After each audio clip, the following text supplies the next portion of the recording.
Welcome to another Mondays with Milt. Now today I'm in Olympia, Greece. This is where the first Olympic Games happened. And right out here, as you can see, this is where the races took place. So I think maybe I'm just going to run the course real quick. So here we go.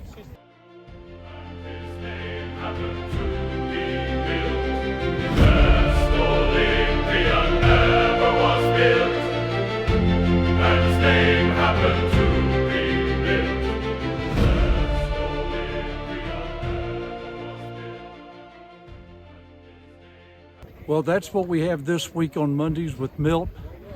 Like I say, we're on vacation, taking a tour of Greece. We saw Athens a couple days ago, and we were in Santorini. And who was that just ran by? The Flash, Milt, the Flash. This would be Jamie Bernard from Giant Industrial.